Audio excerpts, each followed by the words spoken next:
I don't like where this is going.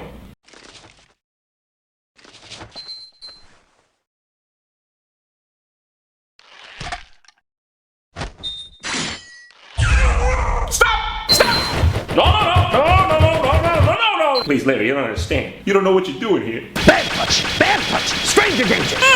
Onimusha Warlords was released on March 14th, 2001 for the PlayStation 2. Capcom, who both developed and published this game, were doing all kinds of experimental stuff with their existing IPs at this time, often splintering off and becoming their own games, and even their own franchises in some cases.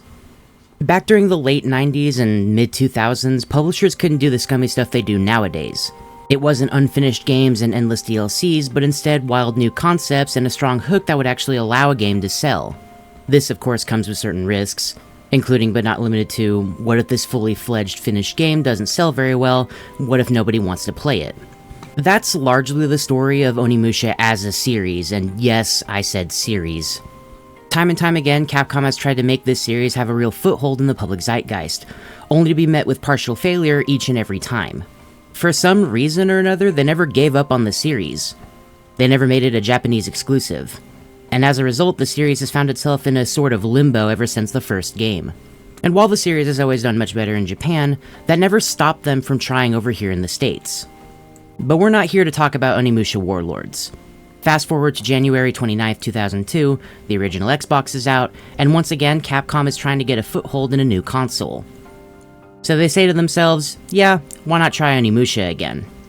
Enter Genma Onimusha, the super niche hard mode port of a very niche video game, and possibly the most unknown entry in Onimusha as a whole. Before we get started with today's video, I just want to mention real fast, you don't need to know anything about Onimusha to get this video. I'm going to go over the extremely basic information that's pertinent to both ports. This video is going to be a relatively short exploration of a port of a game I've never played before. I played a lot of Warlords, but this is my first playthrough of Genma.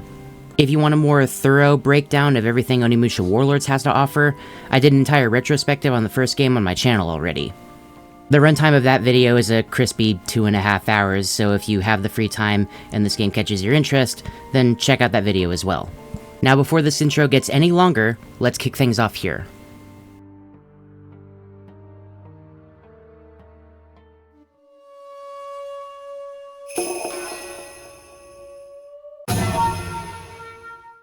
This way, sir. If our princess is at the keep, there are two ways to get there. The western path, or the northern passage. Kaede, I'll go north. You follow them through the other way. Understand.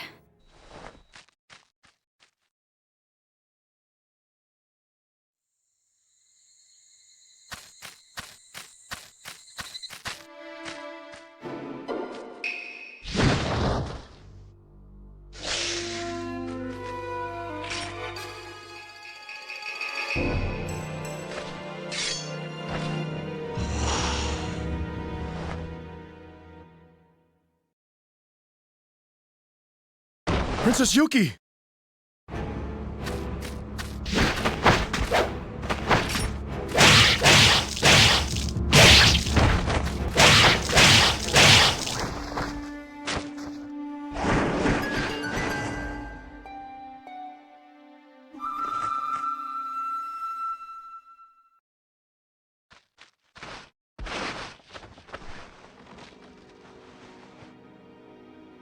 Princess Yuki, Your Highness!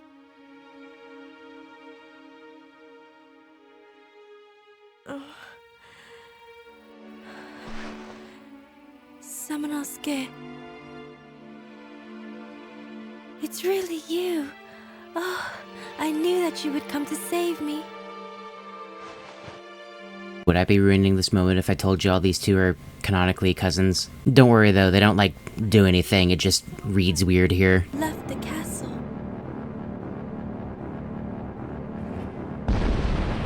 What?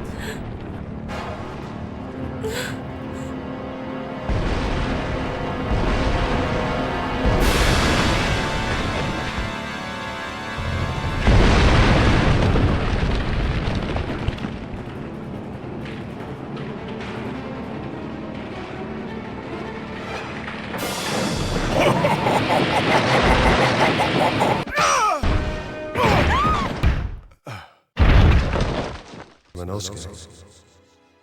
Samanosuke. Samanosuke. Wake up. Sam.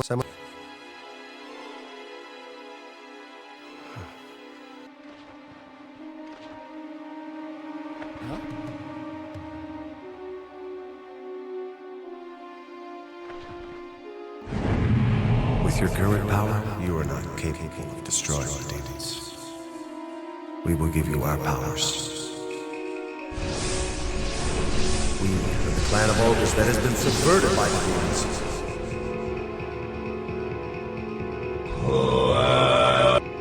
Samanosuke, defeat and seal their souls to your right hand. What? Destroy all the demons!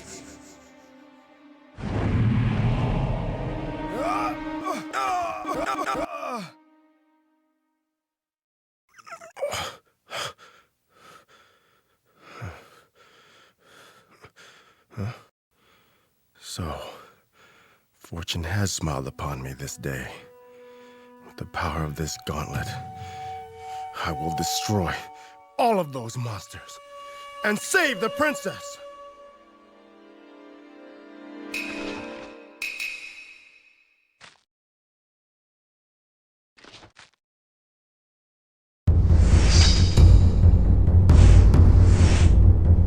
So, I will admit, we haven't seen any differences yet. And that's on me, but we have to start these things somehow. The only immediate difference we have access to right now are these charge attacks. The instruction file we were given at the beginning of this game is descriptive enough in any case, but what it neglects to tell you is that level 2 attacks come out really fast, and level 3s will practically always stagger an enemy. For those of you who are new here, Onimusha Warlords is begrudgingly described as Sengoku period Resident Evil. It's got your survival horror elements, your tank controls, and even your fixed camera angles. One of the many ways this game sets itself apart in a gameplay sense is actually the focus on combat. You're incentivized more to fight enemies as opposed to running away from them. The real reason for this we'll get into in a little bit, but for now let me show you the main mechanic of Onimusha. The real thing that sets this game apart from everything else.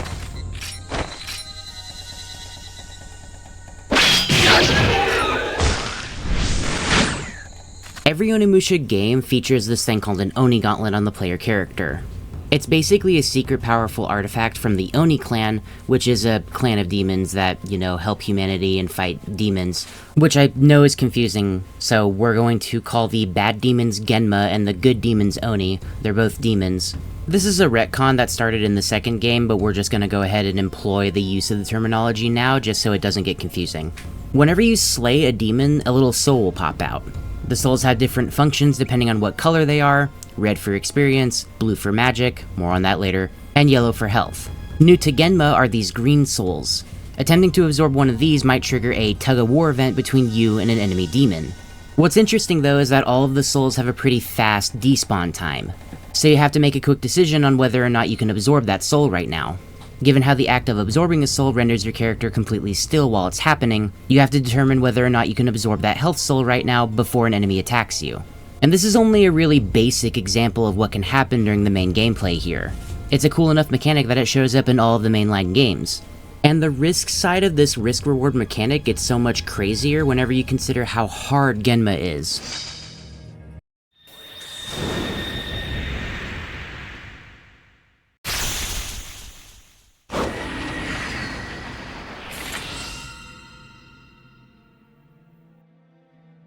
My favorite part in any Onimusha game is the armaments you're given access to.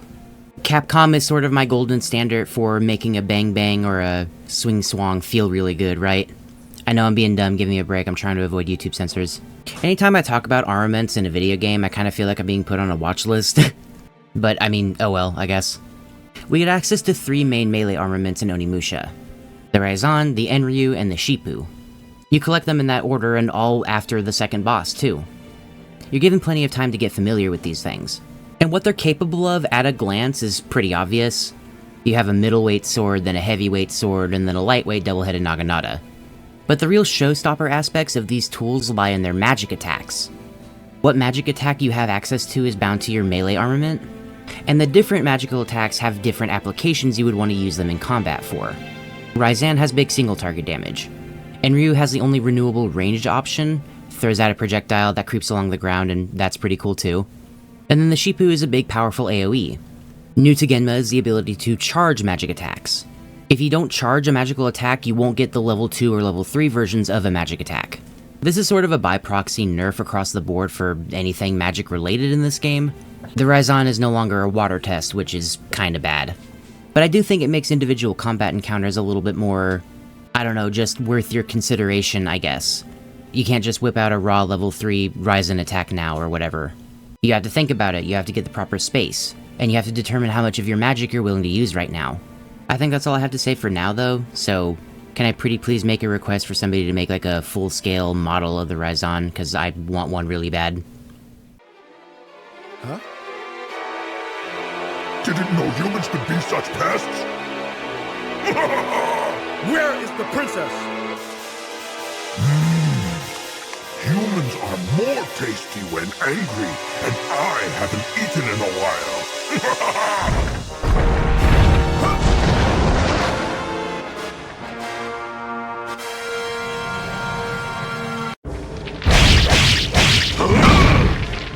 Okay, we need to talk about this damage. Genma Onimusha is a hard mode port of Onimusha Warlords, like I said before. To expound on what I mean by that, let's get some of the boring stuff out of the way. Enemy damage is amped up considerably. Okay, great start. I almost died in the second combat encounter. Woof. Enemy health is increased a barely even noticeable amount, but many enemies and even bosses have brand new attacks now.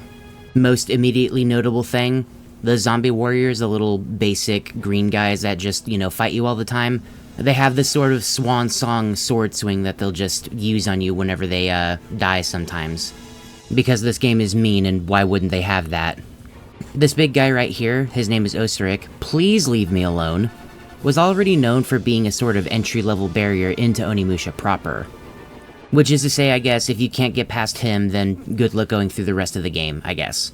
But it's not all doom and gloom, though. The green souls I briefly brought up before actually have a pretty interesting mechanic associated with them. Two, technically.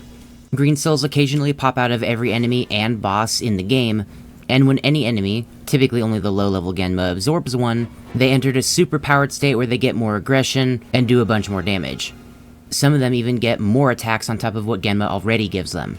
This is the only kind of soul a Genma will try to absorb. If you try to absorb one while they're in the process of collecting one, it will initiate a tug-of-war minigame. Instead of pressing the A button to suck up a soul like normal, you have to mash the A button to sort of drag it away from them. When you successfully collect a green soul, getting hit thereafter might result in you dropping the green soul and having it float around you, which means you have to recollect it now. The other, arguably more important reason why you would want to collect green souls is because if you get 5 of them, you activate a state of invulnerability. You can decide to activate it at any point that you want to, and not only does it make you completely invulnerable to damage, but it also heals you over time. This is just so cool. I mentioned before how sucking up souls using the Oni Gauntlet was the main thing that made Onimusha really cool to me, and to many other people as well. But now there's another new wrinkle. Something completely unique to Genma Onimusha, and just, I don't know, what's not cool about that, you know? Every single combat encounter is just way more tense now. Combine this with the enemy damage amp and everything else that happens in Genma, and I don't know. This very quickly became my preferred way to play the first game in a lot of ways. There's just a lot to look forward to here, and your guard needs to be up pretty much as soon as you hit the start button the first time. It's time for you to go back to the underworld.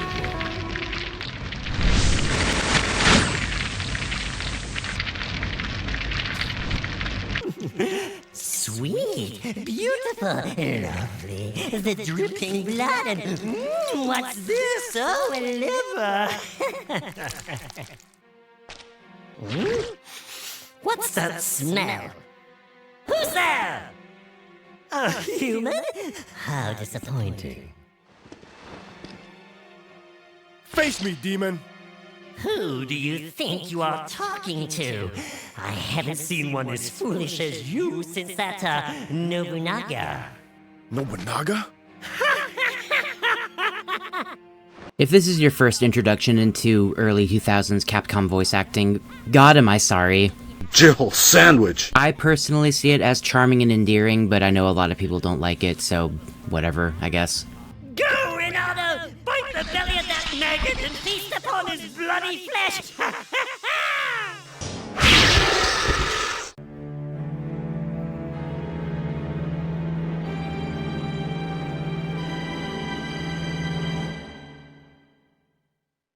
Stop! Let me go! Quiet! What is going on here? Stop! Huh? Who are you?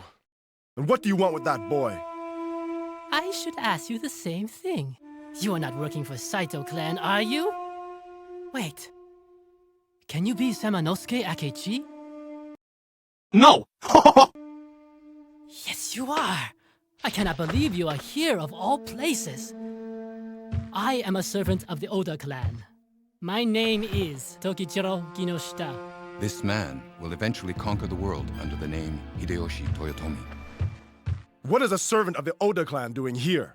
Wait, first we must talk business. Tell me, Samanosuke, are you interested in serving our clan? My Lord Nobunaga Oda would welcome a great samurai like yourself. I serve no one. My life is mine and mine alone to command. I see. However, I will not give up yet. We shall meet again.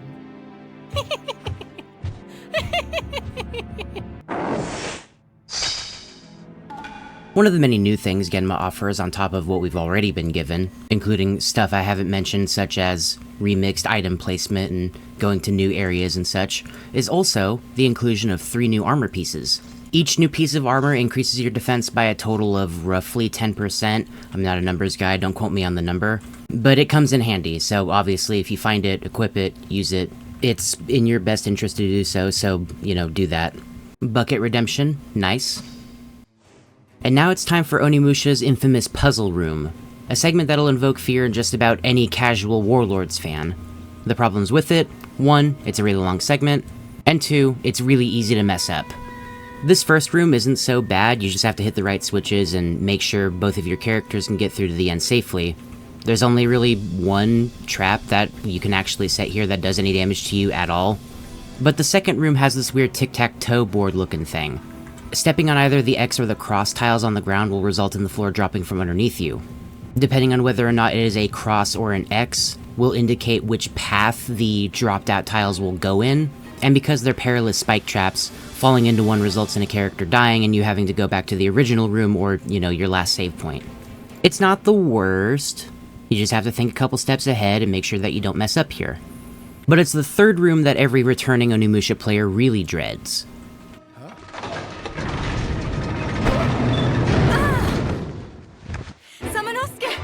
What happened? Are you all right? I seem to be trapped. Is there a way you can get out of there?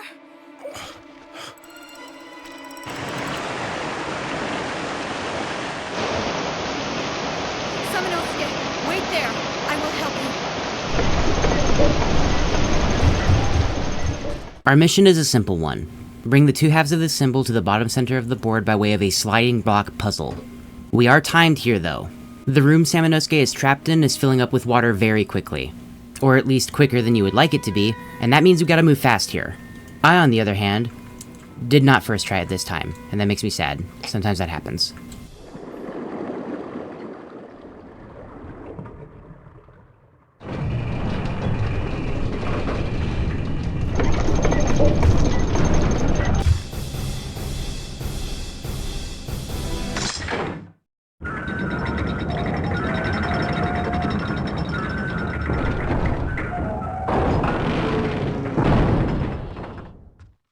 We are safe now. Yippee! I will go search for clues. Fine.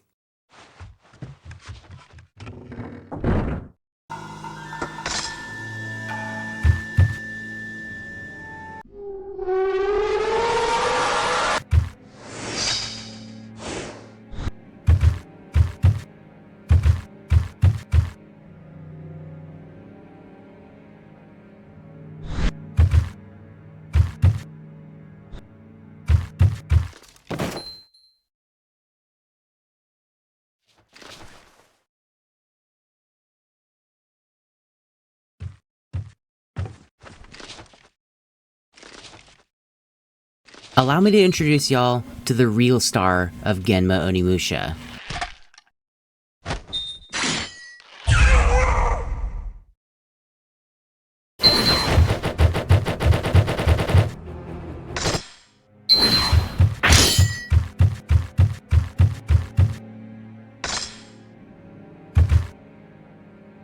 I'm trying real hard not to do a standing there menacingly joke. Ayame is a small invincible porcelain doll unique to Genma Onimusha. The quickest comparison I can make here is something sort of akin to Mr. X or Nemesis from the Resident Evil series, and she functions mostly the same there. She follows you basically all throughout the castle by way of a random % chance to spawn anytime you're exploring it. The only exception to her invulnerability is magic attacks, but by this point in the game, you don't have enough magic to really deplete her health bar. This is another woefully unfortunate thing about Onimusha, because I really like this enemy, it's my favorite aspect about Genma, but it's just not gonna get any credit because this is Onimusha. Consider for a second that we're dealing with fixed camera angles. Because of the size of this enemy, she's allowed to hide behind certain corners or behind doors or walls or something. And this happens a lot, as I'm sure you can tell. Maybe you're the rare type of human being who's grown up playing Genma Onimusha. I don't find that all that likely, but you know, it could happen. And maybe, as a result of that, you don't find this game all that hard. But even you, who may have the toughest balls of steel, will quickly hit the note button as soon as you see this thing. And I mean, how could you not? The next 20 or 30 minutes really aren't all that different as compared to Warlords, so we're just gonna blow past it real quick. We first try Marcellus.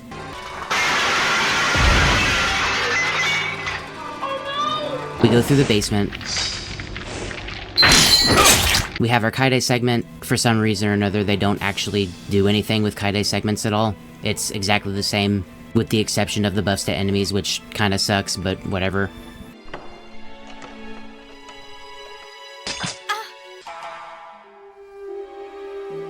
And we have our first of a handful of crashes, so you know, that's fun. What? Bro, what are you talking about, man? And we finally unlock the point where we can play the Dark Realm, Onimusha's little spike in difficulty consisting of an enemy gauntlet. And you know what that means? Cue the montage music. Oh, wait, hold on. The Dark Realm is only 5 floors. And what is this secret key? I haven't seen any new areas yet. Well, allow me to kick the music back up and explain what's going on here. Genma Onimusha features 3 versions of the Dark Realm. Talking to the gatekeeper inside of the castle will bring you to a tiny 5-floor Dark Realm, which only nets you this secret key. It's relatively low danger, so it's pretty good for grinding, I guess. The Dark Realm inside of the well will give you the Bishamon Ocarina, which is used to give you a secret special endgame sword whenever you get to the final boss. And it's a lot more similar to Warlord's version. It's 20 floors and it's a little bit more difficult. It's not the worst in terms of difficulty unless, you know, this is your first time playing Onimusha, and if you're playing the Genma version as your first pick, what are you doing? Please just play Warlords. And before I start talking about the third Dark Realm enemy gauntlet thing in Genma, let me just put this in perspective real quick. Most of my footage of this game consists entirely of this third and final difficulty spike. Like, it's not even close.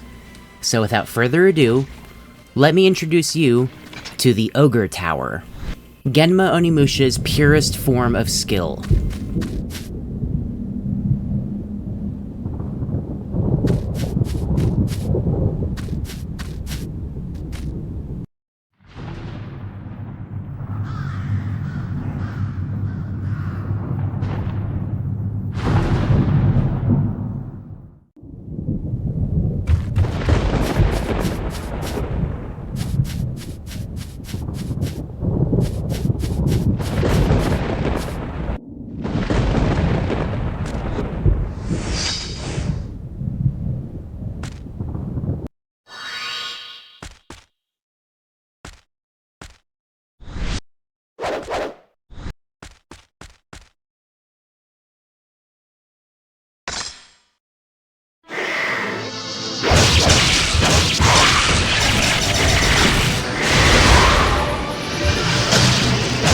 If you decide to take on this challenge for yourself, let me drop a couple tips. Our second unlockable armor set is found in the save room closest by the Ogre Tower. It's basically free, you can't miss it, And the description says that it happens to be imported. I wonder if it's like inspired by like Western armor or something. What a concept. I think that's pretty cool. Secondly, despite this challenge being broken up into 25 floors, each section is only relegated to 5 floors each, so you don't have to do the entire thing in one sitting if you don't want to. Save often, save a lot, test the waters, and see if you can handle it right now. Notably, the floors 6 through 10 actually have a chance of giving you an herb every time you go through it. You can use this as a method for grinding for healing resources in Onimusha, which is a pretty new concept. So if you feel the need, abuse it, because I sure did. And the final thing that I can add, start practicing your Isen counters if you haven't already. If you don't know what an Isen is, here you go. Long story short, it's a counter move with a 3 or 5 frame window associated with it. There's also a guard version of the Isen for a little bit more added safety. It's probably not in your best interest to do the entirety of the Ogre Tower in one sitting. You might instead want to intertwine it with the rest of your gameplay because Genma Onimusha necessitates a lot more grinding as opposed to Warlords. Not only because the upgrade costs for your orb and your weapons this time are combined, and that goes with their cost as well, but also you have to sort of buy your way into the rest of the waves of the Ogre Tower. If you wanted to add a twist to your ball-gripping vice, you can also pick the hard mode of Genma Onimusha after you unlock it. This continues to change the enemy appearance rates all throughout the game, including, but not limited to, Ayame appearing in the second to last floor of the entire tower. So, you know, good luck. And no, as a matter of fact, I did not get footage for it, because what are you, crazy? I'm good. You can do that if you want to. But for me, think I'm good. Once you reach it to the summit of the tower, this is when Genma Onimusha finally shows its hand with its hardest challenge.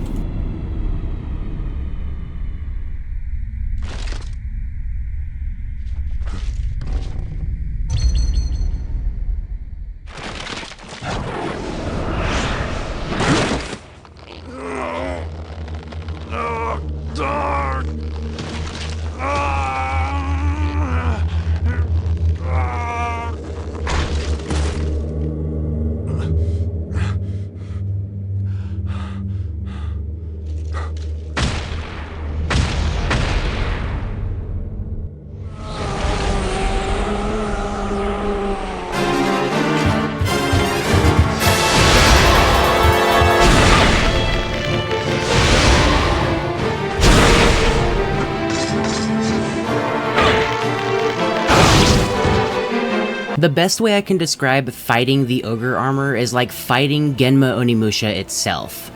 Maybe that's hyperbole, but I'm inclined to disagree. I mean, look, the dude's even green. Just put yourself in my shoes for a second.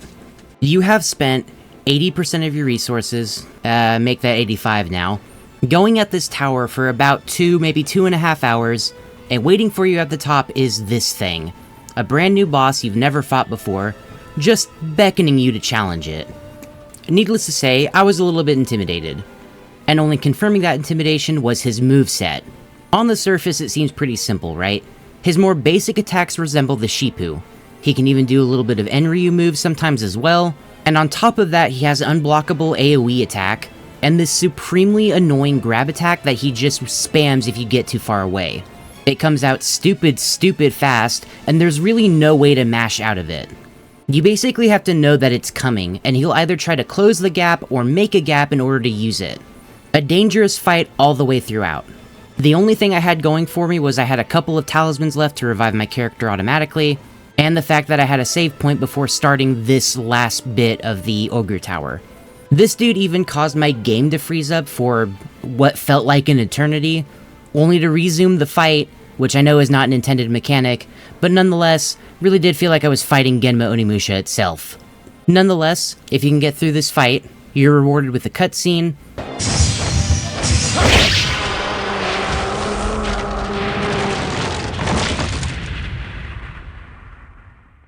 a jump scare from your recording software, which definitely made me think I wasn't recording that fight, and man, my heart was pounding then, and also the final armor upgrade. The Ogre armor itself. By this point in the game, there's no challenges to fight anymore. We are on a true and pure victory lap the rest of the time through the game. So let's go ahead and finish this thing up. We enter the demon world, fight Marcellus again, jokes on him, I still have some bullets laying around, get our endgame sword, and reduce the final boss Fortinbras to nothing but a pile of ground beef. Samanosuke becomes the Onimusha, finishes the fight for real this time, and that's it. That's Genma Onimusha. A game about as niche could get, honestly. With the end of this video, maybe now I can finally put a lid on this whole Onimusha hyperfixation I've had for the better part of 2 months now. Before we wrap up though, closing thoughts and outro as always. I want to start off by saying that I'm partially a little bit sorry that I didn't fully cover Genma Onimusha in its entirety. Many of the aspects of this game are just too similar to Warlords, and I already covered the entirety of Warlords, once already, so I didn't feel it was all that necessary, but sorry if you grew up with this version of the game and I didn't do it quite the justice you wanted to. One day I would like the Onimusha series to finally be popular in some capacity. I don't over-exaggerate whenever I say that these games are criminally underrated. At least all of the mainline ones. I know the spin-offs can get kinda messy in terms of their quality, but man, I really like Onimusha. From playing these games to making these videos, this has just been a fun romp all the way throughout.